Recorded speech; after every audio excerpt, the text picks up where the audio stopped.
स्वागत है। आपके साथ मैं हूँ आरती गहलोत। आइए रुक करते हैं खबरों की ओर।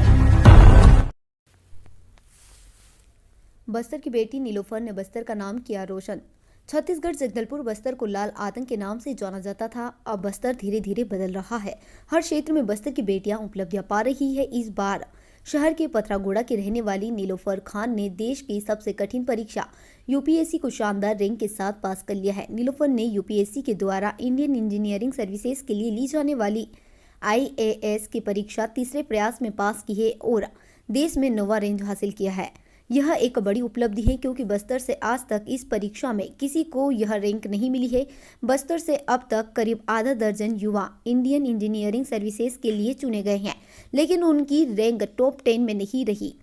नीलोफर शुरुआत से ही माध्यमिक छात्रा रही है। उनकी पढ़ाई निर्मल विद्यालय से हुई है। उनका सफर बेहद प्रेरणादायक है। नीलोफर के पिता अब्दुल हमीद खान CAF में प्लाटून कमांडेंट के पद पर कार्य थे। नीलोफर एक मिडिल क्लास परिवार से आती है और इसके बावजूद उन्होंने अपना संघर्ष जारी रखा और अपने योग्यता के अनुरूप 2019 से तैयारी जारी रखी है।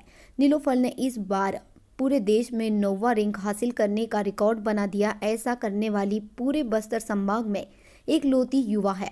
टॉप 10 में नीलोफर का नाम आने के बाद उनके परिवार में माता पिता और एक भाई के अलावा दोस्तों में खुशी का माहौल है। नीलोफर अपनी सफलता का श्रेय अपने माता पिता को देती है। जगदलपुर से अभी तक न्यूज़ के लिए अनिल राव की रिपोर्ट।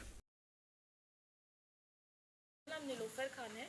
मैं जगदलपुर छत्तीसगढ़ की निवासी हूँ और मेरे अम्मी का नाम सुगरा खान है और मेरे अब्बू का नाम अब्दुल हमीद खान है। किस तरह से पढ़ाई हुई, कितनी मेहनत करना पड़ा? मेरा ये थोड़ा लंबा सफ़र रहा है, लगभग 4 साल का। और इस बीच में मतलब ये हुआ है कि स्मूथ भी नहीं था, ये बहुत ज़्यादा ही स्ट्रगलिंग था क्योंकि मैंने इसके पहले जब फर्स्ट में प्री दिया था तो मेरा फर्स्ट अटैम्प्ट में प्री नहीं हुआ था। फिर नेक्स्ट अटैम्प्ट में मैंने इंटरव्यू तक पहुंची थी मैं, पर कुछ नंबरों से मैं वहाँ रह गई। तो वो जो बार बार कांस्टेंट जो फेलियर्स आ रहे थे, वो चीज़ को उससे निकलना और वापस से ज़ीरो से वापस से स्टार्ट करना, ये मुझे लगता है मेरे लिए सबसे ज़्यादा टफ था। मतलब एक तरीके से वही चीज़ों को बार बार पढ़ना और फिर वापस नहीं होना, तो इसलिए मुझे लगता है ये चीज़ बहुत ज़्यादा स्ट्रगलिंग थी। कहाँ से कोचिंग हुई आपकी? मैंने दिल्ली से की थी IAS की कोचिंग, मेडीजी से। जो मध्यम वर्ग से है, कितना चुनौती था पढ़ना?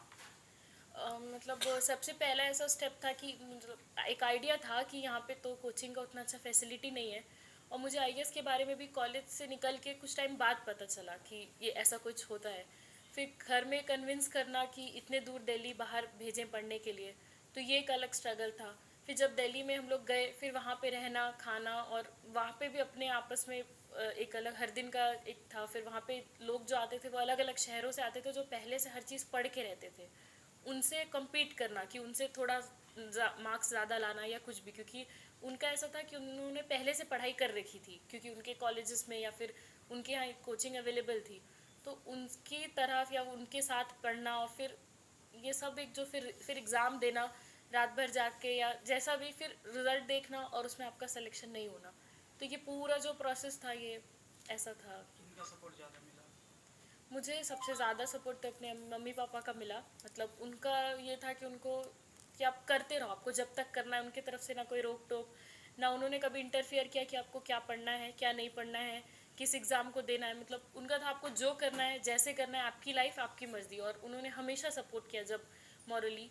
फिर उसके बाद मेरे जो बाकी रिलेटिव्स थे, मेरे बाकी जो घर वाले थे, चाची, बड़े पापा, बड़ी मम्मी, दादी, दादा, जितने लोग भी थे सब, उन सबका कांस्टेंट सपोर्ट रहा है।